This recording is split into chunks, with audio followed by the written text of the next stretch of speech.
तो का बहुत बहुत स्वागत है। इस सेशन में बच्चों हम बात करेंगे प्रधानमंत्री प्राइम मिनिस्टर के बारे में, देखेंगे कि हमने जिस पार्लियामेंट्री सिस्टम को अपनाया है और इसमें रियल एग्जीक्यूटिव का काम जो है वह कौन करेगा। आखिर इस देश में प्रधानमंत्री इतना पावरफुल क्यों है। बाकी देशों की हम तुलना करेंगे कि भाई फ्रांस में भी पीएम है, भारत में भी पीएम है, फिर भी इनकी शक्ति और कार्यों में अंतर है। ये अंतर क्यों है। एग्जीक्यूटिव की बात करेंगे, विश्व स्तर पर इतने अलग अलग तरह से पद हैं, उनकी भूमिकाएं अलग अलग है, क्या है इसका कारण, बहुत सारी चीजों की चर्चा करेंगे। और हम बात करेंगे कि प्रधानमंत्री जो है उनकी नियुक्ति, पदावधि, शब्द, क्या उनके कार्य है, क्या उनकी शक्तियां, मतलब सारी व्यवस्थाओं को समझने की कोशिश करेंगे। अच्छा, एक बात आप सभी को बता दें, जैसा कि आप सभी जानते होंगे कि यूपीएससी 2024 के लिए नोटिफिकेशन आ चुका 14 फेब को, है ना। तो आप इस बार 1000 से ज्यादा की वैकेंसीज है, कोशिश करो कि ये जो आपका समय एकदम प्रीलिम्स के लिए डेडिकेटेड होकर दो। प्रीलिम्स के लिए हम कुछ मैराथन सीरीज, कुछ इस तरह के जो भी हमारे चाहे पीवाईक्यू सेशंस हो, हम इस तरह के सेशंस लेकर आएंगे जो आपको प्रीलिम्स में काफी हेल्प करेंगे। ठीक है, आपको एक मैराथन सेशन भी मिलने वाला है लगभग 15-20 घंटे के आसपास, इसमें कंप्लीट पॉलिटी होगी उड़ान की, उसको आप पढ़ेंगे। ठीक है, तो वहां से आपका जो रिवीजन आसान हो जाएगा। ये टेलीग्राम चैनल, इसको ज्वाइन कर लीजिए, मंजू पीडब्ल्यू यूपीएससी वाला, और आप या तो स्कैन कर सकते हैं क्लास का पीडीएफ और सारी चीजें मिल जाएंगी। हम केंद्र सरकार को पढ़ रहे हैं, केंद्र सरकार में हम राष्ट्रपति के बारे में पढ़ चुके हैं, उपराष्ट्रपति के बारे में पढ़ चुके हैं, और आज की जो हमारी चर्चा है बच्चों, ये किनके बारे में है, ये प्रधानमंत्री के बारे में है, देश के प्राइम मिनिस्टर के बारे में। ठीक है, हमें ये समझना है बेसिकली इस चैप्टर में कि प्रधानमंत्री की नियुक्ति कैसे होगी। यूपीएससी ने यहाँ से क्वेश्चन भी पूछा, शपथ, पदावधि, वेतन क्या होगी, कार्य व शक्तियां क्या होगी, भूमिका का वर्णन, राष्ट्रपति के साथ क्या संबंध होगा। हमने देखो बच्चों, जिस पार्लियामेंट्री सिस्टम को हमने अपनाया, संसदीय व्यवस्था, हमने जाना था कि संसदीय व्यवस्था में दो प्रमुख होते हैं। संसदीय व्यवस्था में क्या होंगे, दो प्रमुख होंगे, और इन दो प्रमुखों में कौन शामिल होगा। दो प्रमुख होते हैं, एक जिसे कि हम कह देते हैं नाम मात्र का प्रमुख, जैसे कि हमारे यहाँ प्रेसिडेंट ऑफ इंडिया है, जो कि हमारे प्रेसिडेंट है, राष्ट्रपति है। नाम मात्र का प्रमुख या औपचारिक प्रधान क्यों कह देते हैं इनको, क्योंकि इनके पास ये जो है वास्तविक शक्तियों का प्रयोग नहीं कर रहे हैं, बल्कि इस पार्लियामेंट्री सिस्टम में जो वास्तविक शक्तियां हैं वह किसके पास है, जिसे कि हम कहते हैं रियल एग्जीक्यूटिव। तो रियल एग्जीक्यूटिव पावर किसके पास है, वास्तविक शक्तियां पीएम के पास। पीएम मंत्री परिषद के का हेड होता है, उस तरह से वह उसका यूज करता है। तो अगर हम वास्तविक प्रमुख रियल एग्जीक्यूटिव की बात करें, ये कौन होंगे, प्रधानमंत्री। ये कौन होंगे, प्रधानमंत्री, है ना। तो यहाँ पर देखो कि प्रेसिडेंट जो है वह नाम मात्र के, या हम सेरेमोनियल हेड कह दें, औपचारिक प्रमुख होंगे। औपचारिक रूप से प्रमुख देश के अगर हम कहें तो जो प्रेसिडेंट है वह बेसिकली राज्य का प्रमुख होगा। यहाँ पर राज्य का मतलब हम देश के संवैधानिक प्रमुख से है। ठीक है, ये कौन होंगे, ये राज्य के प्रमुख होंगे, हेड ऑफ द स्टेट हम इनको कहेंगे, हेड ऑफ द स्टेट कहेंगे। और जब हम प्रधानमंत्री की बात करेंगे तो ये कौन होंगे, head of the government, head of the government, सरकार का प्रमुख, सरकार का प्रमुख। ठीक है, तो हमने क्या किया कि संसदीय व्यवस्था में हमारे पास दो तरह के जो प्रमुख है वह होते हैं, एक राष्ट्रपति और दूसरा प्रधानमंत्री। ठीक है, अब देखो आओ मैं कुछ राष्ट्रपतियों से मिलवाती हूँ, माफ कीजिएगा, कुछ प्रधानमंत्रियों से आपको मिलवाती हूँ। वर्तमान में अगर हम कहें, आप पीएम इंडिया की साइट्स पर देखिएगा तो आपको सारे जो प्रधानमंत्री उनके बारे में, जिसके पहले हमारे प्रधानमंत्री रहे, जो उनके बारे में फॉर्मर जो प्राइम मिनिस्टर रहे, उनके बारे में जानकारी आपको मिल जाएगी। अगर हम श्री नरेंद्र मोदी जी की बात करें, वर्तमान में जो हमारे पीएम है, तो देखो बच्चों, इन्होंने जो है आप देखेंगे 2019 में, है ना, 2019 में जो इनका सेकंड टर्म ऑफ ऑफिस है वह शुरू हुआ 2019 में। और अगर हम फर्स्ट की बात करें तो फर्स्ट 14 से लेकर 19 तक था। फर्स्ट इनका जो टर्म था 14 से लेकर 19 तक था, ये इनका फर्स्ट टर्म था। और सेकंड की बात करेंगे तो 19, है ना। 2024 में भी कैसे लगाए जा रहे हैं, देखते हैं कौन पीएम बनता है नेक्स्ट 2024 लोकसभा के चुनाव। तो यहाँ पर देखो कि ये अगर हम कहें कि ये बेसिकली एक लंबे समय तक गुजरात के सीएम रहे हैं, है ना। ये रहे हैं 2001 से लेकर 14 तक गुजरात के सीएम रहे हैं लंबे समय तक, और ये 2001 से लेकर 2014 तक यहाँ के सीएम रहे, लगभग 14 साल। और अब यहाँ पे देखो 14 से देश के प्रधानमंत्री बने हुए हैं। ठीक है, तो देखो हमने जब देखा था कि प्रधानमंत्री की जो शक्तियां हैं बेसिकली वो केवल संवैधानिक रूप से नहीं मिलती, उसका व्यक्तित्व क्या है, उससे शक्तियां जो है मिलती हैं। नरेंद्र मोदी जी से जो सीखा जा सकता है वो ये है कि हाँ, लीडरशिप क्वालिटी। आप किसी पार्टी को छोड़ दें, है ना, क्योंकि यूपीएससी एस्पिरेंट है, मैं भी आपको पढ़ा रही हूं कि परीक्षा में क्या आएगा, हमें बायस्ड होकर नहीं सोचना होता है, किसी पार्टी की तरफ से नहीं, बल्कि हम क्या है, अगर हमें लीडरशिप क्वालिटी, लीडरशिप स्किल्स देखनी है तो आप फिर प्रधानमंत्री मोदी जी से सीखिए। ठीक है, तो यहाँ पर देखो जैसे कि आप देखेंगे चाहे वर्ल्ड लेवल पर हो या फिर एक स्ट्रॉन्ग नेता की छवि जो हमें है वो दिखाई देती है। ठीक है, चलो मोदी जी को आप देखेंगे कि बाकी प्रधानमंत्रियों की तुलना में देखें तो काफी पसंद भी किया जाता है। अब देखो कि ना केवल मोदी जी बल्कि कई ऐसे प्रधानमंत्री रहे जिन्हें हम पसंद करते हैं। अगर हम शुरुआत से देखें तो हमारे जो फर्स्ट पहले प्रधानमंत्री रहे, फर्स्ट पीएम जो रहे, श्री जवाहरलाल नेहरू, जो 15 अगस्त 1947 से लेकर 1964 तक, 1964 में इनकी डेथ हो गई। आपको पता है जब इनकी डेथ हुई तब ये कहा जा रहा था विश्व स्तर पे कि अब क्या होगा भारत में, अब क्या भारत में ये लोकतांत्रिक व्यवस्था जो अपनाई है वो रह पाएगी, वो सर्वाइव कर पाएगी। सो नेहरू के बाद नेक्स्ट कौन होगा, है ना, आफ्टर नेहरू कौन होगा आखिर प्रधानमंत्री। इस व्यवस्था को, इस कह सकते हैं कि इस प्रॉब्लम को हमने बड़े आसानी से सुलझा लिया और सेकंड बन गए श्री लाल बहादुर शास्त्री। अब आपने ताशकंद समझौता सुना होगा, ये रहे जून 1964 से 1966 तक, 1966 का ताशकंद समझौता, जहां इनकी मृत्यु हो गई थी, है ना। कहा जाता है वैसे कि इनका शरीर नीला पड़ा हुआ था, पोस्टमार्टम वगैरह नहीं हुआ, इनको जहर दिया गया था वहां पे इस तरह की। अब देखो कि नव भारत जो है वह नया स्वतंत्र देश है, नव स्वतंत्र देश है, न्यूली इंडिपेंडेंट कंट्री है, और ऐसे में जल्दी जल्दी दो प्रधानमंत्रियों की नियुक्ति हो जाना। फिर से जो है वह एक प्रश्न पैदा हो गया कि अब आफ्टर शास्त्री नेक्स्ट पीएम कौन होगा। तो कुछ समय तक तो हम देखेंगे कि जो गुलजारी लाल नंदा है ये रहे जैन 11 से लेकर 1966 से लेकर जैन 24 तक, है ना, मतलब ये कुछ दिन के ही लिए रहे। और इसके बाद जो हमारा सुलझाया गया कि आफ्टर शास्त्री इंदिरा गांधी, पहले देश की पहली महिला प्रधानमंत्री और आयरन लेडी के नाम से इनके आप देखेंगे कि आपने शायद क्लास 12 वाली अगर उस बुक में आपने पढ़ा होगा, उस चैप्टर्स को पढ़ा होगा, आपने जाना होगा कि इंदिरा गांधी ने किस तरीके के जो डिसीजंस है लिए। अगर इस संसदीय व्यवस्था में कोई सूर्य की तरह चमकता है ना तो वो देश का प्रधानमंत्री होता है, क्योंकि उसके पास रियल एग्जीक्यूटिव पावर होती है। इसलिए जेनिक्स कहते हैं कि वह सूर्य के समान है जिसके चारों ओर ग्रह परिभ्रमण करते रहते हैं, संविधान का मुख्य आधार है। संविधान के सभी मार्ग कहां ले जाते हैं, प्रधानमंत्री की ओर ही जाते हैं। मतलब संविधान में बहुत ही शक्तिशाली जो पद है वह प्रधानमंत्री का है। वह किसका है, वह प्रधानमंत्री का है। साथ ही देखो किसी ने कहा, सर विलियम वर्नर हकोट है, उन्होंने कहा कि प्रधानमंत्री को तारों के बीच चंद्रमा की संज्ञा दी, कि बाकी जो टिमटिमा रहे हैं वो सब तारे हैं, बट चंद्रमा जो है प्रधानमंत्री, क्योंकि वो जो प्रधानमंत्री के पास जो पावर है जिससे वह चमक रहा है, जिससे आप देखेंगे कि देश में आप किसी का नाम जा रहे हो, आपको नहीं पता कि किस विभाग का, किस मंत्रालय का मंत्री कौन है, जब तक कि वह व्यक्तिगत रूप से कोई बहुत ज्यादा प्रसिद्ध व्यक्ति ना रहा हो। आप किसको जान रहे हैं, लेकिन आप प्रधानमंत्री को जान रहे हैं, है ना। सो चाहे वह मनमोहन सिंह जी रहे हो, या फिर वह नरसिम्हा राव, या फिर नेहरू जी, या फिर मोदी जी, आप इंदिरा गांधी। तो यहाँ पर आप देखेंगे कि इंदिरा गांधी के द्वारा कई ऐसे डिसीजन लिए गए। दो कार्यकाल बेसिकली इनके हैं। पहले कार्यकाल की बात करेंगे 1966 से लेकर ये 77 रही, 10 साल रही, है ना, इंदिरा गांधी। और दूसरा हम देखेंगे कि इंदिरा गांधी 80 से 84 दूसरी बार बनी, 80 से 84 बीच में क्यों हार गई थी ये, इसके बाद क्या हो गया था 77 से इसके बीच में क्या हो गया था 80 के बीच में, आपातकाल याद करो कि इमरजेंसी इन्होंने लगाई हुई थी 75 में, और कहा गया था कि जब नेक्स्ट लोकसभा के चुनाव हुए तब ये कहा गया कि अब जो चुनाव है वो चुनाव नहीं है बल्कि क्या है, आपातकाल के लिए बेसिकली लोगों को पसंद आया या नहीं आया, जो कि ज्यादातर लोगों को नहीं आया था, इसलिए ये हार गई। ठीक है, तो इंदिरा गांधी, इसके बाद हम देखेंगे कि इनके पहले कार्यकाल के बाद आ गए थे मोरारजी देसाई बन गए थे। अब देखना मोरारजी देसाई देखना कब से कब तक आए, इस बात को ध्यान रखना। 77 से 79 आए। ठीक है, 77 से मार्च से लेकर जुलाई 79, लगभग ये 2 साल के आसपास रहे। 5 साल का बेसिकली सामान्य रूप से हम देखते हैं कि लोकसभा का है, लेकिन हम फिर भी एक बात को याद रखना है आपको कि अगर हम प्रधानमंत्री के कार्यकाल की बात करेंगे तो क्या प्रधानमंत्री का जो ऑफिस है, जो टर्म है, कार्यकाल है, क्या ये फिक्स होता है कि हम कहते हैं 5 ईयर है? सामान्यतः हम कह देते हैं, बट ऐसा नहीं है। पास जो कार्यकाल है वो फिक्स नहीं है। आगे समझेंगे क्यों, आगे संविधान क्या कहता है, फिक्स नहीं है। ठीक है, इसके बाद देखो चरण सिंह जी बने 79 से लेकर 80, 79 से लेकर 80। ठीक है, और ये देखो जुलाई से शुरू हुए थे, लगभग 7 मंथ, उसके बाद ये जैन तक रहे। तो ये बेसिकली 6-7 महीने जो है, तो यहाँ पर देखो कितनी जल्दी जल्दी जो है वो बदल रहे हैं। ठीक है, तो ये ऐसा दौर था ना बच्चों, 77 से लेकर बीच में 80 तक का दौर की अगर हम बात करें, ठीक है, ऐसा दौर था जब देश में बहुत ज्यादा राजनीतिक रूप से अस्थिरता थी और ऐसा लगता था कि जो हमारा पॉलिटिकल सिस्टम है ये कोलैप्स कर गया है और ये जो राजनीतिक व्यवस्था है ये देश को नहीं संभाल सकती। इस पे प्रश्न चिन्ह लग चुका था। बार-बार जल्दी-जल्दी सरकारों का बदलना, और हमें ये समझ में आया था पहली बार कि शायद हमने जिस व्यवस्था को अपनाया है वो सही है भी या नहीं है। इसके बाद देखो राजीव गांधी, इंदिरा गांधी के बाद बनते हैं श्री राजीव गांधी, है ना, जो कि 1984 में बनते हैं, 1989 तक रहते हैं। 84 से 89 फिर राजीव गांधी आते हैं। ठीक है, अब देखो नेक्स्ट हम बात करेंगे श्री विश्वनाथ प्रताप सिंह, ये 1989 से 90 तक रहे। ठीक है, लगभग 1 साल का इनका कार्यकाल रहा। फिर इसके बाद श्री चंद्रशेखर आते हैं 90 से 91 के बीच में, लगभग 6-7 महीने रहे। फिर वीपी नरसिम्हा राव रहे 1991 से 1996। अगर प्रश्न आता है कि आर्थिक सुधारों के समय जो है वह देश में कौन प्रधानमंत्री था जब आर्थिक सुधार हो रहे थे? आर्थिक सुधार मतलब हम कह सकते हैं एलपीजी, लिबरलाइजेशन, प्राइवेटाइजेशन, ग्लोबलाइजेशन। इस वक्त कौन था बच्चों? तो नरसिम्हा राव की सरकार हुआ करती थी। 21 जून 1991 से लेकर 1996 में 1996 तक ये रहे। ठीक है, अब इसके बाद देखो हम अटल बिहारी वाजपेयी की बात करेंगे। अटल बिहारी वाजपेयी की कविता जैसे आपको याद होगा ना, रार नहीं ठानूंगा, हार नहीं मानूंगा वो वाली। तो यहाँ पर देखो आप इनकी बातों को सुनिएगा कि मतलब काफी अच्छी भाषण या फिर काफी अच्छी आपको इनके वक्तव्य मिल जाएंगे यूट्यूब पे। तो अटल बिहारी वाजपेयी आप देखेंगे कि ये जो है 2 कार्यकाल में रहे। पहली बार रहे मई 1996 से लेकर जून 1999। अब देखो इनकी सरकार कब तक बनी? 16 मई की बात है ये, 16 मई, 15 दिन ये निकाल लो, और ये जून, 1 जून। तो पहली बार इनकी जो सरकार है कितनी बन रही है बच्चों? केवल 14-15 दिन की सरकार। ठीक है, उसके बाद देखो दूसरी बार क्या हुआ, अटल बिहारी वाजपेयी जब दूसरी बार आते हैं तब फिर 1998 में आते हैं, तब जाके फिर भी 2004 तक रहते हैं। ठीक है, तो ये इनका दूसरा कार्यकाल था। अब देखेंगे हम कि इनके पहले कार्यकाल के बाद एचडी देवगौड़ा आ जाते हैं, फिर उसके बाद इंद्र कुमार गुजराल आ जाते हैं। ठीक है, और फिर से अटल बिहारी वाजपेयी आए और उसके बाद जो है फिर डॉक्टर मनमोहन सिंह आए, और 2014 के बाद से फिर तो अब आप देखेंगे कि अब कौन है? अब मोदी जी है ना। अब मोदी जी हैं जो कि गुजरात के सीएम 1 से 14 तक रहे। 14 के बाद से पहला कार्यकाल 19 तक था, 19 के बाद से दूसरा कार्यकाल। अब देखते हैं 24 में कौन आता है। ठीक है, चलिए आगे चलते हैं। तो बेसिकली ये आपने सारे प्रधानमंत्रियों की बात कर ली, हमने जाना कि हमने संसदीय व्यवस्था को अपनाया है। अब इस संसदीय व्यवस्था में बेसिकली देखो कि हमने जिस व्यवस्था और जिन चीजों को अपनाया, ठीक है, इसमें अगर हमने देखा कि जो प्रधानमंत्री है बेसिकली वह सूर्य के समान है या देश का प्रमुख है, या संसदीय व्यवस्था की हम बात करेंगे, इसे कभी-कभी प्रधानमंत्री की सरकार वाली व्यवस्था भी कहा जाता है या प्रधानमंत्री व्यवस्था भी कह दिया जाता है। इतना ज्यादा इंपॉर्टेंस है यहाँ पर, ठीक है, सरकार में प्रधानमंत्री का। तो सबसे पहली बात तो ये हो गई कि आखिर इनकी जो नियुक्ति है वह कैसे की जाएगी। ठीक है, अगर हम अपॉइंटमेंट की बात करें,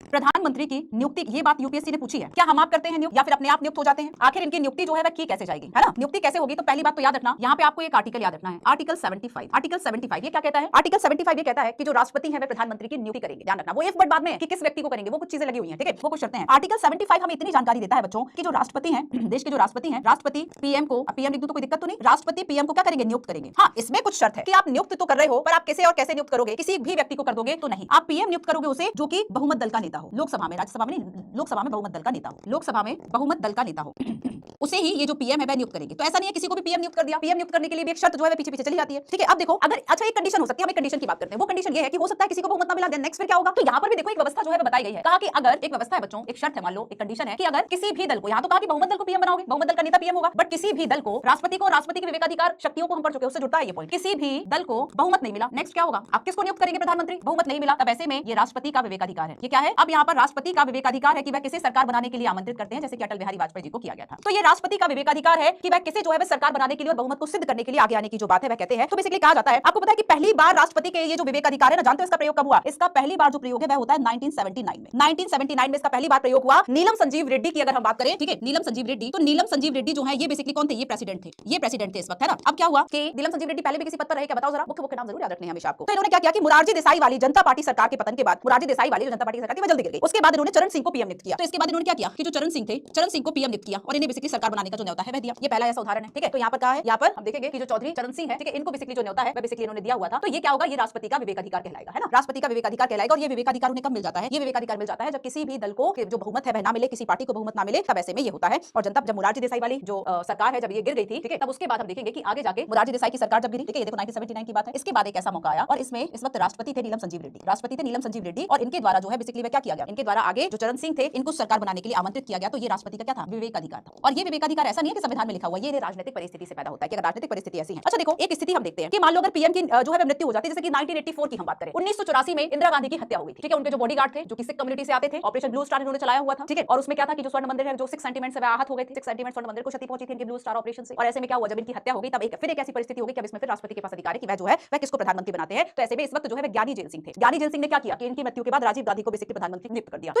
यहाँ हमने देखा बच्चों कि अगर देखो कि किसी दल को अगर बहुमत नहीं मिला है ना, किसी दल को बहुमत नहीं मिला, ठीक है, ऐसे में राष्ट्रपति के पास विशेष अधिकार है। बट यहाँ पर हमने देखा कि जैसे कि 1984 में इंदिरा गांधी की मृत्यु हो गई, तो अब ये कौन डिसाइड करेगा? अब फिर ये कैसे डिसाइड होगा? इंदिरा गांधी की हत्या हो गई। अब ऐसे में ये डिसाइड करना कि नेक्स्ट पीएम कौन होगा, नेक्स्ट पीएम कौन होगा, ये डिसाइड करने का जो राइट है ये किसका है? ये राष्ट्रपति का है। तो इस वक्त राष्ट्रपति थे ज्ञानी जेल सिंह जी, उन्होंने कहा कि ठीक है, अब नेक्स्ट प्रधानमंत्री जो है वह उनके बेटे राजीव गांधी। ठीक है, अब नेक्स्ट देखो, अब 1980। अच्छा एक बात और सुनो, अब एक जो प्रश्न आता है ना कि बहुमत दल का नेता ही प्रधानमंत्री बनेगा, क्या कोई ऐसा व्यक्ति भी प्रधानमंत्री बन सकता है जिसको कि बहुमत ना प्राप्त हो? ऐसे में दिल्ली हाईकोर्ट ने एक डिसीजन दिया, अब हम उस डिसीजन को पढ़ते हैं। ठीक है, तो यहाँ पर देखो बच्चों कि जो दिल्ली हाईकोर्ट की हम बात करें, दिल्ली हाईकोर्ट ने कहा जब कोई इस तरह के मामले चलते हैं तो भाई जैसे कि अब किसान आंदोलन चल रहे हैं तो कहीं ना कहीं आप देखेंगे कि दिल्ली हाईकोर्ट उच्चतम न्यायालय अपनी टिप्पणी और ये सारी चीजें देता रहता है। ठीक है, तो यहाँ पर क्या है कि दिल्ली उच्च न्यायालय ने ये कहा कि एक व्यक्ति पीएम नियुक्त होने से पूर्व लोकसभा में अपना बहुमत सिद्ध करे, या फिर राष्ट्रपति पहले पीएम नियुक्त करे और उसके बाद उन्हें ये कहे, पीएम को नियुक्त करने के बाद ये कहे कि अब जो है बाद में बहुमत सिद्ध कर दो। तो 1980 में 1980 में सुप्रीम कोर्ट ने ये निर्णय दिया था, पीएम को क्या नियुक्त करने के पूर्व बहुमत सिद्ध करोगे या बाद में? इस बात पे कहा था है ना कि पीएम को नियुक्त करने के पूर्व बहुमत सिद्ध करने का, नियुक्त करने के पूर्व बहुमत सिद्ध करने को कहा जाए, है ना? क्या वह लोकसभा में पीएम को नियुक्त करने के पूर्व बहुमत सिद्ध करने को कहा जाए, या फिर पहले? तो उन्होंने दूसरी कंडीशन चुनी, उन्होंने कहा कि इसमें क्या किया जाए कि पहले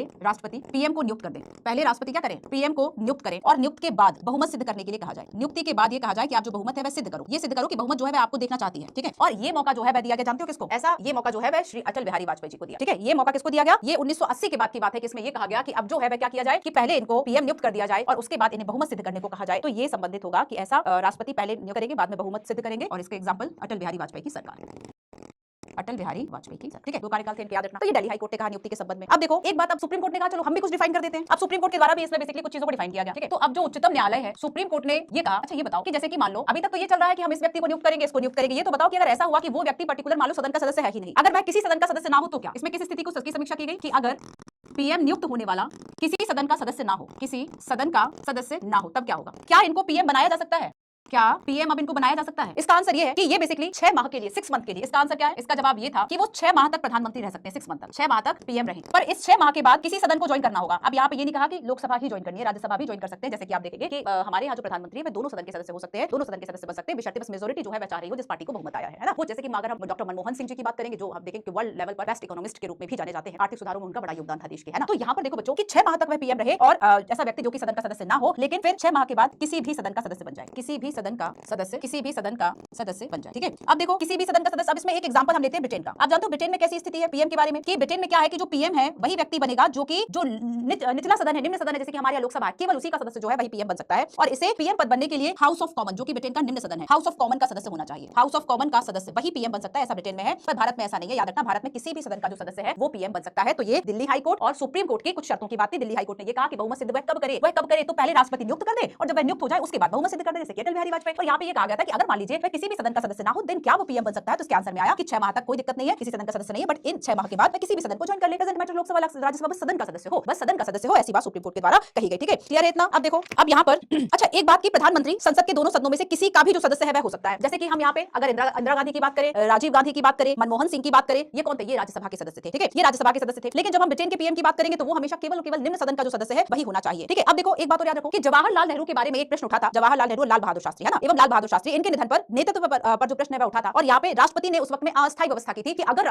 जो पीएम है उनकी अगर मृत्यु हो जाती है तो जो वरिष्ठतम मंत्री है, मतलब उस वक्त ऐसे होंगे जो कि सीनियर मोस्ट एक तरह से मिनिस्टर होंगे, उनको पीएम जो है वह बनाया जाएगा। और जब तक की पार्टी अपना एक औपचारिक नेता नहीं चुन लेती तब तक की व्यवस्था जो है वह रहेगी। तो जवाहरलाल नेहरू और लाल बहादुर शास्त्री, उनके निधन के बाद ये जो व्यवस्था है, दोनों के निधन के बाद वह हुई थी। और इसमें अस्थायी रूप से हम देखा था कि उस वक्त श्री गुलजारी लाल नंदा की जो बात है, ये एक तरह से इनको उस समय के लिए पीएम बनाएंगे, कार्यवाहक की तरह कि चलो ठीक है इनको चुन लिया गया। उसके बाद जो हुआ वह क्या हुआ कि नेहरू के बाद शास्त्री, शास्त्री के बाद इंदिरा। ठीक है, नेहरू के बाद इंदिरा जी। ठीक है, तो यहाँ पर क्या है कि दोनों ही बार जब बीच में हुआ, चाहे नेहरू जी के बाद थोड़ा सा गैप आया, देखो ये 27 मई की बात है 1964 और ये चुने गए तब 9 जून 1964। तो इसके बीच में जो है वह कौन रहा इतने समय के लिए? कोई तो रहा होगा। इस वक्त भी कुछ समय के लिए जो गुलजारी लाल नंदा जी है, यही क्या थे? वरिष्ठतम नेता थे। इनको दोनों बार ही कार्यवाहक बेसिकली उस कार्यकाल के लिए चुन लिया गया था। ठीक है, चलो अब नेक्स्ट बात करेंगे और नेक्स्ट बात करेंगे कि राष्ट्रपति की शपथ, पदावधि और वेतन जो है वह आखिर क्या है? शपथ, पदावधि और वेतन। ठीक है, राष्ट्रपति की शपथ, पदावधि और वेतन। शपथ, पदावधि मतलब कब तक अपने पद पर रह सके हैं, पदावधि व वेतन। ठीक है, इन तीनों बातों की चर्चा। शपथ कौन दिलाएगा? तो राष्ट्रपति के द्वारा। ओथ कौन दिलाएगा? तो जो पीएम है वह पद व गोपनीयता की शपथ लेते हैं, पद व गोपनीयता की शपथ लेते हैं। और ये शपथ उन्हें कौन दिलाएंगे? तो जो देश के राष्ट्रपति नियुक्त कर रहे हैं, राष्ट्रपति क्या कर रहे हैं? राष्ट्रपति ही इनको बेसिकली जो शपथ है वह दिलाते हैं। ठीक है, अब देखो इसमें प्रधानमंत्री कहते हैं कि संविधान के प्रति वह सच्ची श्रद्धा रखेंगे, भारत की प्रभुता अखंडता को अक्षुण्ण रखेंगे और श्रद्धापूर्वक और शुद्ध अंतःकरण से अपने पद के दायित्व का निर्वहन करेंगे। साथ ही भय, पक्षपात, अनुराग, द्वेष इन सभी के बिना संविधान और विधि के अनुसार ही वह न्याय करेंगे। तो ये जो शपथ है, ये 4 जो पॉइंट्स है। ठीक है, तो अच्छा देखो यहाँ पर ये बात ये कही गई। अच्छा इसमें गोपनीयता की शपथ लेते हैं, इसका मतलब क्या है? गोपनीयता की शपथ लेते हैं, इसमें ये कहा गया कि अगर कोई ऐसा विचार है जो मेरे समक्ष लाया जा रहा है, पर जब तक कि ये लग रहा है कि वो बताना जरूरी नहीं है, तब तक उसको नहीं बताया जाएगा, है ना। तो प्रधानमंत्री गोपनीयता की शपथ इस बात पर लेते हैं कि जो विषय मेरे विचार के लिए लाया जाएगा या मुझे ज्ञात होगा उसे किसी व्यक्ति या व्यक्तियों को तब तक जब तक कि ऐसे मंत्री के रूप में कर्तव्यों के समग्र निर्वहन के लिए अपेक्षित नहीं है मैं प्रत्यक्ष या अप्रत्यक्ष रूप से प्रकट नहीं करूंगा। ऐसा विचार जो उनके समक्ष लाया जा रहा है वो तब तक प्रकट नहीं करेंगे जब तक कि उनके कार्य निर्वहन के लिए उनका जो कर्तव्य है वो उस बात के लिए नहीं कहता, तो वो गोपनीयता की जो शपथ है यह होती है। ठीक है, तो ये पहली बात होगी शपथ की मैं 4 पॉइंट्स कौन-कौन से बोलते हैं। ठीक है, अच्छा एक बात और याद रखना कि क्या ये जो पद और गोपनीयता वाला मामला है, क्या ये जो शपथ है ये केंद्रीय मंत्री भी होते हैं, तो हाँ केंद्रीय मंत्रियों के लिए भी ये जो शपथ है वह होती है। ठीक है, चलिए आगे देखो, अब हम इनके ऑफिस टर्म की बात करते हैं, पदावधि की बात करते हैं। तो इनका जो कार्यकाल है आखिर में क्या है, तो याद रखना बच्चों इनका कार्यकाल निश्चित नहीं। आपको लग सकती है ये बात खराब लग सकती है कि बताओ कार्यकाल निश्चित नहीं है प्रधानमंत्री का। हाँ भाई, जब शर्त लगी हुई है कि जब तक एक शर्त लगी हुई है ना कि जब तक बहुमत दल का नेता, जिस दिन बहुमत दल का नेता ने जिस दिन उस दल को बहुमत नहीं है लोकसभा में नो कॉन्फिडेंस मोशन सरकार गिर गई, प्रधानमंत्री चले गए। तो यहाँ पर क्या है, कई ऐसी परिस्थितियां हुई। तो देखो कार्यकाल में सीधी बात की निश्चित नहीं है। अब एक बात और थोड़ी सी अजीब लग जाएगी, मैं आपसे कह दूं राष्ट्रपति के प्रसाद पर्यंत है। आपको लगेगा ये क्या है, राज्यपाल होते हैं, प्रधानमंत्री तो भाई रियल पावर एग्जीक्यूटिव कैसे होगा, तो राष्ट्रपति के प्रसाद पर्यंत है। अब राष्ट्रपति के प्रसाद पर्यंत है ये नहीं कि भाई जब चाहे तब उठा दिया अपने पद से, राष्ट्रपति के प्रसाद पर्यंत है। लेकिन इसका मतलब ये बिल्कुल नहीं है कि राष्ट्रपति जब चाहे वह हटा सकते हैं, वो तभी हटा सकते हैं जब पर्टिकुलर जो पीएम है उनको बहुमत ना हो, है ना। तो देखो प्रसाद पर्यंत वो जो है राष्ट्रपति के प्रसाद पर्यंत पद पर रहेंगे, लेकिन जब तक बहुमत रहता है तब तक रहेंगे। पीएम को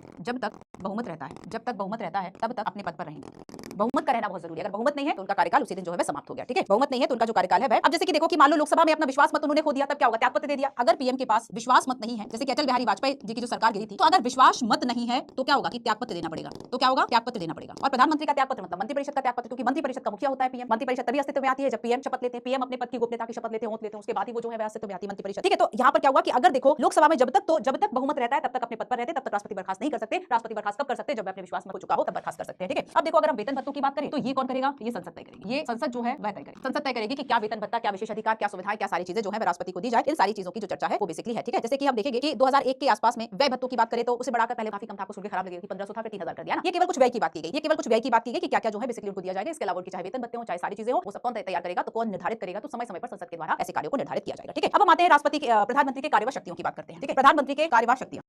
कार्यवाह शक्तियां हमको संदर्भ में पढ़ेंगे। ठीक है, जैसे कि इसमें 4-5 पॉइंट हो। जैसे कि सबसे फर्स्ट हम देखेंगे राष्ट्रपति के कार्यवाह शक्तियों में कि मंत्रिपरिषद के संबंध में आखिर इनको क्या-क्या शक्तियां हैं, मंत्रिपरिषद के संबंध में क्या-क्या शक्तियां। दूसरा हम इसमें देखेंगे संसद के संबंध में क्या-क्या शक्तियां हैं, संसद के संबंध में क्या-क्या शक्तियां, राष्ट्रपति के संबंध में क्या-क्या शक्तियां, है ना, राष्ट्रपति के संबंध में क्या-क्या शक्तियां। फिर हम बात करेंगे कुछ अन्य शक्तियां, कुछ और भी ऐसे पावर हैं, कुछ अन्य शक्तियों की बात। सबसे पहले मंत्रिपरिषद की बात। अच्छा ये बताओ, अगर हम आर्टिकल 74 की बात करें या 75 की बात करें, क्या लिखा हुआ है 75 में, तो जैसे कि प्रधानमंत्री की नियुक्ति राष्ट्रपति करेंगे लिखा हुआ है ना। और जब हम बात करेंगे, आप आर्टिकल 74 को पढ़ेंगे तो 74 में क्या होता है कि मंत्रिपरिषद होता है राष्ट्रपति के सहयोग व सलाह के लिए, और मंत्रिपरिषद को जो मुखिया है वह पीएम होंगे। तो आर्टिकल 74 क्या कह रहा है, आर्टिकल 74 क्या कह रहा है कि जो मंत्रिपरिषद का जो हेड है, ठीक है, जो यहाँ पर मुखिया है वह कौन है, प्रधानमंत्री। अगर मुखिया डेफिनेटली अगर पीएम है, रियल एग्जीक्यूटिव पावर किसके पास हुई, पीएम के पास हुई। ठीक है, ये एक शक्ति हो गई। दूसरी बात हम इसमें देखेंगे कि बेसिकली मंत्रिपरिषद में आप देखेंगे कि प्रधानमंत्री की नियुक्ति राष्ट्रपति करेंगे और फिर बाकी मंत्रियों को बताएंगे प्रधानमंत्री की इसको मंत्री बना दो, बट उनको नियुक्त करने का काम राष्ट्रपति का है। तो यहाँ पर देखो मंत्रियों की सिफारिश करना, मंत्रियों के नाम है ना, सिफारिश करना, ये इनका काम होगा। किसको कौन सा मंत्रालय आवंटन करना है, मंत्रालय आवंटन, ये कार्य इनका होगा। अगर किसी मंत्री को बर्खास्त करना है तो उसकी सिफारिश करना, बर्खास्त तो राष्ट्रपति करेंगे। मंत्री को बर्खास्त करना या त्यागपत्र दिलवाने का काम होगा इनका, या इसके अलावा ये राष्ट्रपति को कह सकते हैं मंत्रिपरिषद को बर्खास्त करने के लिए, राष्ट्रपति को मंत्रिपरिषद को बर्खास्त कर दो, है ना, इसके लिए कह सकते हैं मंत्रिपरिषद को, एक मंत्री को हटाना हो या पूरी मंत्रिपरिषद को बर्खास्त करने के लिए, बर्खास्त करने हेतु सिफारिश। तो ये सारे जो काम है वे किसके होंगे, ये सारे काम की मंत्रियों को नहीं करेंगे, मंत्रालय आवंटन करेंगे। ठीक है, राष्ट्रपति को बताएंगे कि भाई जो मंत्रिपरिषद है उसको बर्खास्त कर दो। अच्छा इसके अलावा देखो कि अगर जैसे कि हम देखेंगे कि अगर प्रधानमंत्री अपने पद से जो है त्यागपत्र देते तो मंत्रिपरिषद स्वतः विघटित हो जाएगी। मंत्रिपरिषद को विघटित करने के लिए बिल्कुल भी जरूरत नहीं है कि फिर कुछ और करना है, कुछ नहीं करना है, वो खत्म। जैसे ही प्रधानमंत्री ने त्यागपत्र दिया मंत्रिपरिषद का काम खत्म हो जाएगा। ठीक है, चलो अब देखो चूंकि मंत्रिपरिषद का प्रमुख कौन होगा, मंत्रिपरिषद का जो प्रमुख है, हमने देखा कि यहाँ पर मंत्रिपरिषद का प्रमुख पीएम है। अगर प्रमुख यहाँ पर पीएम है तो जैसे ही पीएम ने त्यागपत्र दिया, जैसे कि मैंने आपको बताया बच्चों, अगर इन्होंने त्यागपत्र दिया तो काउंसिल ऑफ मिनिस्टर्स गई, काउंसिल ऑफ मिनिस्टर्स विघटित हो गई, खत्म हो। ठीक है, काउंसिल ऑफ मिनिस्टर्स जो है क्या हो गई, विघटित हो गई। या फिर अगर हम ये कहें कि प्रधानमंत्री ने या तो त्यागपत्र दे दिया या फिर इनकी मृत्यु हो जाए या कुछ अन्य कारण हो, और तो ऐसे में मंत्रिपरिषद जो है वह स्वतः विघटित हो जाती है, अपने आप उसके लिए कुछ नहीं करना होता है। ठीक है, क्लियर है। चलिए अब नेक्स्ट हम चलेंगे राष्ट्रपति के संबंध में इनकी क्या-क्या शक्तियां व कार्य। ठीक है, राष्ट्रपति के संबंध में इनकी क्या शक्तियां व कार्य होंगे इसके बारे में हमने देखा कि आर्टिकल 74 क्या कह रहा है कि राष्ट्रपति की सलाह मशवरे के लिए मंत्रिपरिषद होगी, काउंसिल ऑफ मिनिस्टर्स होगी, और काउंसिल ऑफ मिनिस्टर्स का जो हेड है ये पीएम। तो इस तरीके से हम ये कह दें कि कौन सा राष्ट्रपति जो है सारे काउंसिल ऑफ मिनिस्टर्स से जाके बातें करेंगे, सारी सिफारिशें लेके सलाह मशवरा करेंगे, ये तो जो है पीएम इस काम को कर दे रहे हैं। तो बेसिकली ये इनका मेन भूमिका क्या होगी, पीएम की मेन भूमिका होगी कि जो काउंसिल ऑफ मिनिस्टर्स और राष्ट्रपति इनके बीच में बेसिकली एक चेन की तरह काम करेंगे। ये जो बीच में इनको जोड़ने वाली चेन है वह कौन है, वह पीएम है। ठीक है, तो ये बेसिकली मुख्य संवाद की कड़ी हो गई। तो यहाँ पर देखो अगर मंत्रिपरिषद के जो भी निश्चय है, मंत्रिपरिषद के जो भी विचार है ना, जो भी विचार है, विचार या निर्णय से राष्ट्रपति को सूचित करना, विचार या निर्णय बताना। ठीक है, किसको, पीएम बताएंगे राष्ट्रपति को। तो ये इनका मुख्य कार्य होगा राष्ट्रपति के संदर्भ में। राष्ट्रपति को अधिकार है ना कि वह क्या करे, किसी भी जानकारी जो उनको लगता है कि यह उचित हो उनके लिए जानना, वो उसके लिए प्रधानमंत्री से डेफिनेटली मांग सकते हैं। ठीक है, तो इसके अलावा देखो कि किसी अगर मान लो मंत्रिपरिषद ने अगर विचार नहीं भी किया है पूरे तरीके से, लेकिन फिर भी कोई मुद्दा उठ गया है, राष्ट्रपति उस बात को अगर जानना चाहे तब भी वह बताएंगे। यहाँ पे 3 बातें हैं। एक एक तो पीएम जो है वह राष्ट्रपति को बताएंगे, ये इनका कर्तव्य है। दूसरी बात है, देखो पीएम का ये कर्तव्य, इस बात को समझना संवैधानिक कर्तव्य है, और राष्ट्रपति का जानकारी मांगना अधिकार है, राष्ट्रपति का जानकारी मांगना अधिकार है। अभी किसी बात पर डिसाइड ही नहीं हुआ, कैसे बता दे? अरे अगर जानना है तो वो भी बता दो, अगर जानना है तो वो भी बता दो, अगर उनकी अपेक्षा है तो वो भी बता दो, ये बात भी इसमें कही गई है। ठीक है, ये बात भी याद रखना, इसमें कही गई है। चलिए आगे देखो। अब जैसे कि राष्ट्रपति विभिन्न अधिकारियों की नियुक्ति करते हैं, जैसे कि भारत का महान्यायवादी, इस लिस्ट को बना लो। राष्ट्रपति किन-किन की नियुक्ति कर रहे हैं? जैसे कि भारत के महान्यायवादी की नियुक्ति कर रहे हैं, या फिर यूपीएससी के चेयरमैन की नियुक्ति कर रहे हैं, ठीक है, या फिर वित्त आयोग के अध्यक्ष की नियुक्ति कर रहे हैं। तो इन संबंध में राष्ट्रपति को परामर्श देना, तो दो शब्दों को याद रख लो, एक तो जानकारी और दूसरा परामर्श। परामर्श किस संदर्भ में? कि राष्ट्रपति अधिकारियों की नियुक्ति कर रहे हैं। अधिकारी वो कौन-कौन होंगे? उन अधिकारियों को याद कर लो। क्वेश्चन समटाइम्स केवल ऐसे याद जाना है कि 3-4 जो पॉइंट्स है लिखे कि भारत का महान्यायवादी, नियंत्रक महालेखा परीक्षक, संघ लोक सेवा आयोग का अध्यक्ष, संघ लोक सेवा आयोग के सदस्य, क्या सदस्यों की नियुक्ति भी राष्ट्रपति करेंगे? यस, डेफिनेटली करेंगे, लेकिन इन सभी की नियुक्ति में वो परामर्श किससे करेंगे? पीएम से करेंगे। तो यहाँ पे एक तो जानकारी की बात हो गई और दूसरा शब्द जो है क्या है? परामर्श का। ठीक है, तो अगर पीएम जो है राष्ट्रपति और किसी तरह का परामर्श मांगते हैं तो वो भी आपको देना होगा। तो ये राष्ट्रपति के संबंध में इनके बेसिकली जो कार्य है वह हो गए। ठीक है, अब देखो हम संसद के संबंध में कहें तो राष्ट्रपति को संसद का सत्र बुलाना हो या सत्रावसान भंग करना हो, सत्रावसान जो है करने के संबंध में, सत्र खत्म करना हो या सत्र को शुरू करना हो, उस संदर्भ में जो परामर्श है वो कौन देंगे? पीएम देंगे। तो संसद का सत्र शुरू करना और खत्म करना, ठीक है, और सत्रावसान, ये जो परामर्श है बेसिकली वह कौन देंगे? वह पीएम देंगे। ठीक है, इसके अलावा देखो कि लोकसभा को विघटित करने की बात करना, तो अगर जैसे कि लोकसभा को विघटित करने की सिफारिश ये पीएम करेंगे, जैसे कि इंदिरा गांधी ने की, तभी तो उनको ऐसी थोड़ी ना आयरन लेडी कहा जाता है। उनके जो डिसीजन है, बताओ, अपनी ही सरकार को भंग करने का ऐसा डिसीजन, तो लोकसभा विघटित करने की जो सिफारिश है ये भी पीएम जो है राष्ट्रपति से करेंगे, और सभा पटल पर सरकार की नीतियों की घोषणा करना। तो जो सरकार की नीतियां हैं, सरकारी नीतियों की घोषणा, ये काम पीएम का होगा। तो ये संसद के संबंध में इनके अधिकार हो गए। ये क्या हो गए? संसद के संदर्भ में इनके जो अधिकार है वह हो गए। अब कुछ हम अन्य शक्तियों की बात करें। अन्य शक्तियां जैसे कि वह नीति आयोग का अध्यक्ष होगा। पहले योजना आयोग की हुआ करते थे, जब से योजना आयोग की जगह नीति आयोग आ गया तो नीति आयोग के अध्यक्ष, के ये पदेन अध्यक्ष होंगे, ऐसा नहीं कि इनको चुना जाएगा, ये एक्स ऑफिशियो चेयरमैन होंगे, मतलब जो भी पीएम होगा वही नीति आयोग का अध्यक्ष होगा। ये इनकी एक अन्य शक्ति है। इसके अलावा हम देखेंगे कि विदेश नीति, जो भारत की विदेश नीति है उसको मूड देने के लिए जो प्रमुख रूप से जो फेस होता है वह पीएम होता है ना, वो इसके संबंध में मुख्य कार्य करेंगे। हालांकि सारे काम आप देखेंगे कि जो भी कार्य संबंध में किए जा रहे हैं अंतरराष्ट्रीय स्तर पर संधि समझौता, चूंकि संघ की कार्यपालिका का जो प्रमुख है राष्ट्रपति है और इसलिए राष्ट्रपति के नाम पर किए जा रहे हैं, पर मुख्य कर्ता कौन है? प्रधानमंत्री है ना। आप देखेंगे कि इंटरनेशनल लेवल पर अगर आज भारत की जो छवि है बहुत स्ट्रांग दिखती है, बिकॉज ऑफ मोदी जी बड़े स्ट्रांग तरीके से प्रेजेंट करते हैं। तो यहाँ पर क्या कि अंतरराष्ट्रीय लेवल पर अगर हम देखेंगे कि बेसिकली अगर हमारी जो विदेश नीति है उसको अगर कोई मूर्त रूप देता है, उसको अगर कोई ठीक तरीके से चलाएगा, वो पीएम होंगे। ठीक है, अब इसके अलावा केंद्र सरकार का प्रमुख प्रवक्ता होगा। केंद्र सरकार का प्रमुख, ये केंद्र ये नहीं कर रहा, केंद्र वो नहीं कर रहा, अगर इस तरह के इल्जाम लगते हैं वो प्रधानमंत्री पे लगते हैं कि केंद्र का प्रमुख प्रवक्ता होगा। केंद्र की सरकार पूरे देश की सरकार है, अब इस सरकार का मुखिया तो प्रधानमंत्री है, तो केंद्र का प्रमुख प्रवक्ता हुआ नहीं हुआ। केंद्र का प्रमुख प्रवक्ता जो है वह कौन है? पीएम है। इसके अलावा हम देखेंगे कि आपातकाल के दौरान जो आपदा प्रबंधन है, आपदा प्रबंधन का जो प्रमुख है वह भी पीएम है। ठीक है, देश का नेता है, इसलिए विभिन्न वर्ग के लोगों से मिलता है, विभिन्न वर्ग के लोगों की समस्याओं को जानते हैं, उनसे ज्ञापन जो है वह प्राप्त होता है। सत्ताधारी दल का नेता होता है, जो सत्ताधारी दल है, अब सरकार का प्रमुख है, सरकार का प्रमुख तो वही है ना, जो पार्टी है उसका प्रमुख है। तो सत्ताधारी जो दल है, सत्ताधारी दल मतलब जो सत्ता में, जैसे कि आज बीजेपी है मान लीजिए, तो सत्ताधारी दल का नेता कौन है? मोदी जी, वही प्रधानमंत्री है बस। तो सत्ताधारी दल का नेता है, ये उनकी अन्य शक्तियां हैं। इसके अलावा हम देखेंगे कि सेनाओं का राजनीतिक प्रमुख होगा, सेनाओं का राजनीतिक, संवैधानिक प्रमुख की बात नहीं, राजनीतिक प्रमुख होगा। जैसे कि हमने राष्ट्रपति के बारे में बात की थी कि वे तीनों सेनाओं के कमांडर होंगे, है ना, तीनों सेनाओं के सर्वोच्च कमांडर होंगे। तो ये बेसिकली उनके बारे में कहा जाता है। लेकिन अगर ये आ जाए कि सेनाओं का राजनीतिक प्रमुख होगा तो राजनीतिक प्रमुख पीएम होंगे। ठीक है, क्लियर है? तो देखो याद रखो कि डॉक्टर बी आर अम्बेडकर ने ये कहा था कि हमारे संविधान के अंतर्गत किसी कार्यकारी की अगर अमेरिका के राष्ट्रपति से तुलना की जाए तो वह पीएम है, ना कि राष्ट्रपति। तो यहाँ पर ये मुख्य भूमिका देखते हुए डॉक्टर अम्बेडकर क्या कह रहे हैं कि अब देखो, ये एक बात आपको याद रखना है कि आखिर जो भारत के पीएम का पद है ये किसके समकक्ष माना जाएगा? जैसे कि अमेरिका का जो राष्ट्रपति है वो स्ट्रांग है, अमेरिका राष्ट्रपति के समकक्ष है, अमेरिका ना कि ब्रिटेन के, अमेरिका के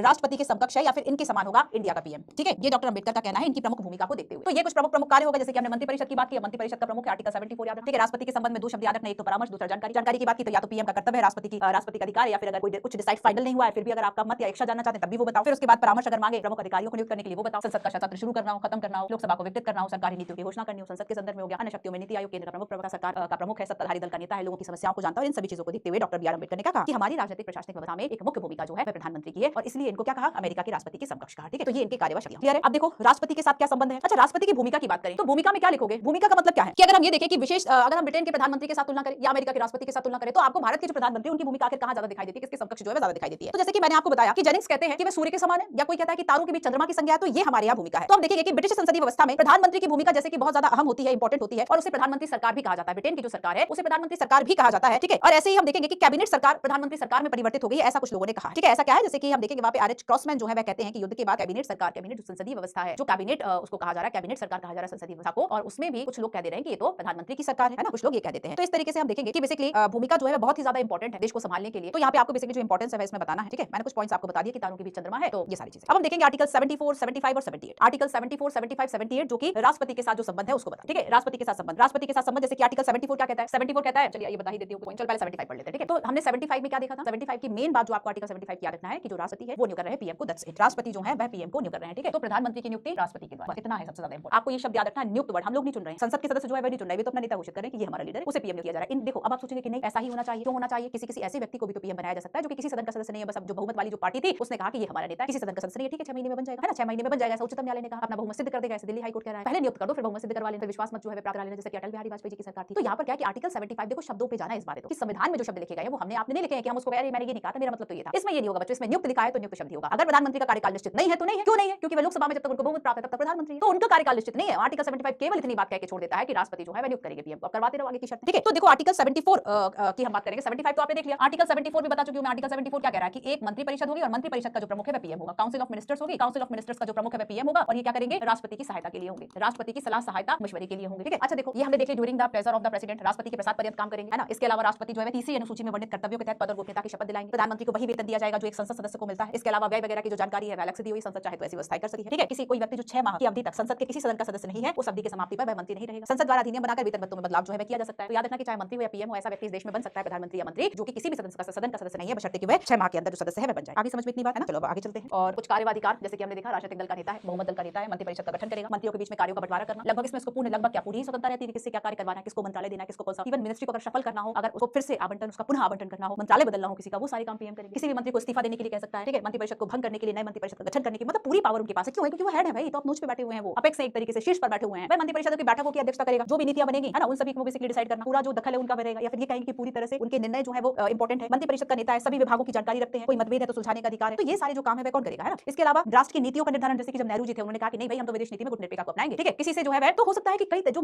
जैसे कि अब आप आज जब हम नेहरू जी की बात करेंगे, आज हम मोदी जी की बात करें, मोदी जी जो है क्या कर रहे हैं कि अंतरराष्ट्रीय संबंधों, अंतरराष्ट्रीय स्तर पर अपनी छवि को बड़ा स्ट्रांग दिखाते हैं, ठीक है। दूसरे देशों के साथ जाके बहुत ज्यादा संबंध आप देखेंगे कि अभी भी आप देखोगे कि अंतरराष्ट्रीय स्तर पर संबंध जो है काफी मजबूत करते हैं ना। तो भारत की जो छवि है उसको दिखाना, भारत की जो एक सोच है वसुधैव कुटुंबकम वाली G20 की थीम है उसको बना दिया। तो यहाँ पर क्या है कि बेसिकली चाहे आप मोदी सरकार की बात करें, नेहरू सरकार की बात करें या फिर इंदिरा गांधी देखो, जहां लोग डरते थे कि ऐसा ना हो कि हम पाकिस्तान के निर्णय में हो, अंतरराष्ट्रीय स्तर पर हमारे साथ सहयोग जो है छिन जाए, ऐसे 1971 में उन्होंने क्या किया कि जब बांग्लादेश जो कि पूर्वी पाकिस्तान है, जब पाकिस्तान से अलग होने, जो पश्चिमी पाकिस्तान जो भी पाकिस्तान है, जब उससे अलग होने की ठानी तब जाके इंदिरा गांधी सरकार ने क्या किया, इंदिरा गांधी ने निर्णय लिया कि ठीक है हम हर तरह की सहायता आपको देंगे। 1971 की बात, ठीक है। तो इंदिरा गांधी की लोकप्रियता इससे बहुत बड़ी। तो एक प्रधानमंत्री का व्यक्तित्व क्या है, उसकी पर्सनालिटी क्या है, जैसे कि आप मनमोहन सिंह जी हैं, ठीक है। आपको लगता है कि नहीं तो बोलते नहीं, आपने बहुत से मेम्स भी देखे होंगे, है ना, कि वो बोलते नहीं है, वो बहुत शांत रहते हैं। वहीं पे मोदी है तो ये कुछ ज्यादा ही बोलते हैं। तो यहाँ पर क्या है कि चाहे मोदी सरकार हो, चाहे नेहरू सरकार हो, चाहे इंदिरा सरकार हो, तो बेसिकली राष्ट्र की नीतियां जैसे चल रही हैं उसी की कहलाती हैं एक तरह से, कि नहीं भाई क्योंकि डिसीजन वही ले रहे हैं, है ना। मेन इंपॉर्टेंट मेन जिम्मेदार व्यक्ति वही है। पूरे हम देश के केंद्र का प्रमुख प्रवक्ता है, केंद्र सरकार राष्ट्र की सरकार है, केंद्र का प्रमुख वो है, सत्ताधारी दल का प्रमुख वो है। कहीं ना कहीं अगर डिसीजन उनके लिए जा रहे हैं तो उन्हीं की तो एक तरह से नीतियां हुई ना। तो चाहे नेहरू हो, चाहे मोदी हो, चाहे इंदिरा जी हो, ठीक है। अब देखो इसके अलावा हम देखें, हमने जाना कि राष्ट्रपति को सूचना देना, चाहे वह मांगे चाहे वह उनका ऐसा मंतव्य हो, राष्ट्रपति का और प्रधानमंत्री का कर्तव्य है, ठीक है। राष्ट्रपति परामर्श कर सकते हैं, जैसे कि हमने देखा किस किस के लिए, तो राज्यपाल, राजदूत, संघ लोक सेवा आयोग के अध्यक्ष, लोकपाल, मुख्य चुनाव आयुक्त या फिर और भी ऐसे अधिकारी जिनकी नियुक्ति राष्ट्रपति करते हैं, तो वह परामर्श कर ले। अब देखो इस बात को ध्यान में देना कि इसमें क्या लिखा है, नीति आयोग, राष्ट्रीय विकास परिषद, एकता परिषद, अंतरराज्यीय परिषद, राष्ट्रीय जल संसाधन परिषद का अध्यक्ष भी प्रधानमंत्री ही होता है। अब देखो इस बार यूपीएससी ने क्वेश्चन पूछा था, मैं क्वेश्चन बता देती हूँ कि सिविल सेवा बोर्ड का अध्यक्ष ये होगा। आप बताओ जरा, सिविल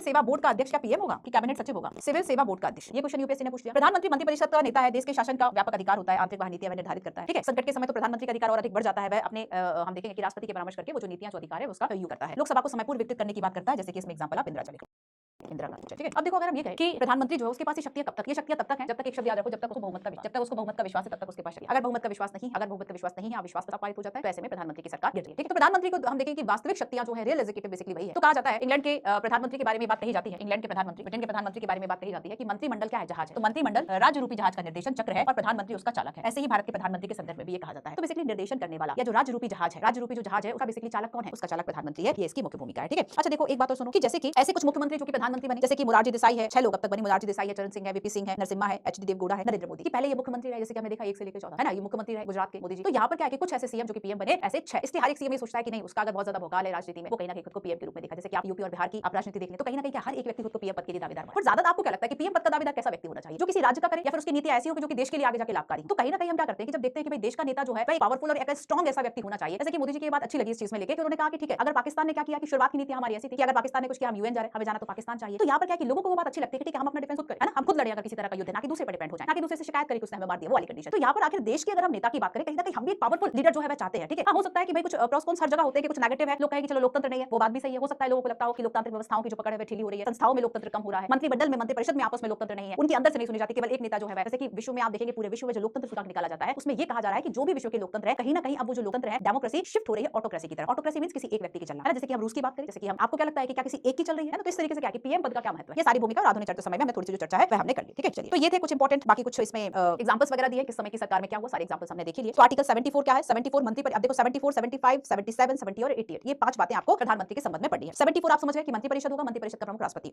मंत्रिपरिषद का प्रमुख पीएम होंगे जो कि राष्ट्रपति को परामर्श और सहायता देंगे। 75 कहता है मंत्रियों से संबंधित अन्य प्रावधानों की चर्चा करता है। 77 कहता है कि भारत सरकार द्वारा कार्रवाइयों का जो संचालन है वह कौन करेगा, पीएम करेंगे, है ना। तो भारत सरकार द्वारा कार्रवाइयों के संचालन के लिए कौन जिम्मेदार है, आर्टिकल 77 में ये बात कही गई। 78 कहता है कि प्रधानमंत्री का राष्ट्रपति को सूचनाएं देना। अब देखो 78 ये कह रहा मतलब एक आर्टिकल में लिखा है, इसका मतलब क्या है कि जो सूचना दे रहे हैं वो उनका मन नहीं है, वो एक संवैधानिक कर्तव्य है, क्योंकि संविधान के एक आर्टिकल में लिखा है। तो इस बात को हो सकता है आपको लगे कि जानकारी ही तो दे रहे हैं, जानकारी दे रहे हैं मतलब हो सकता है कि विवेकाधीन हो, विवेकाधीन नहीं बच्चों, आर्टिकल में लिखा है, संविधान में लिखा है, तो एक संवैधानिक कर्तव्य है, ठीक है। 88 कहता है कि सदनों के आदरणीय मंत्रियों के क्या अधिकार होंगे। तो ये सारी कुछ बातें हैं, ठीक है। चलिए तो ये था आपका का प्रधानमंत्री। अब आगे अच्छा मंत्रिपरिषद की जब हम बात करेंगे तब हम एक बार फिर से जो प्रधानमंत्री की बात है वह करेंगे कि जैसे कि हम मंत्रिमंडल की बार-बार मंत्रिमंडल में कौन शामिल होगा, मंत्रिपरिषद में कौन शामिल होगा, ये आगे हम काउंसिल ऑफ मिनिस्टर्स में देखेंगे। ठीक है, तो आज की क्लास में हमने क्या चर्चा किया? आज की क्लास में हमने जाना कि प्रधानमंत्री की नियुक्ति, शपथ, कार्यशक्तियां, भूमिका, राष्ट्रपति के साथ संबंध, और इसमें हमने कुछ आर्टिकल्स की बात की। पार्लियामेंट्री सिस्टम से हमने शुरू किया था कि रियल और औपचारिक प्रमुख होंगे। ठीक है, दो प्रमुख होंगे बेसिकली, एक राष्ट्रपति एक पीएम। पीएम की हमने बात की, मोदी जी की हमने बात की, 2001 से 14 की बात करें गुजरात के सीएम रहे, दूसरा कार्यकाल इनका यहाँ पर है। ठीक है, अब देखो ये हमारे कुछ प्रमुख हमने हमारे प्रधानमंत्रियों की बात की, प्रमुख क्या सारे प्रधानमंत्रियों की हमने यहाँ पर बात की। अपॉइंटमेंट में आर्टिकल 75 कहता है राष्ट्रपति पीएम को नियुक्त करेंगे। दिल्ली हाई कोर्ट की बात की, उच्चतम न्यायालय की बात की, शपथ अवधि की बात हुई, कार्यवाही शक्तियों की बात हुई, कुछ इंपॉर्टेंट पॉइंट्स हमने डिस्कस किए और लास्ट में हमने जाना कि जैसे कि इंग्लैंड के प्रधानमंत्री के रूप में कहा जाता है कि राज्य रूपी जहाज का निर्देशन चक्र है, वैसे ही पीएम उसका चालक है। ऐसे ही कुछ बातें भारत के प्रधानमंत्री के बारे में की जाती है। मतलब भारत का प्रधानमंत्री क्या है, बहुत ही पावरफुल। Thank you.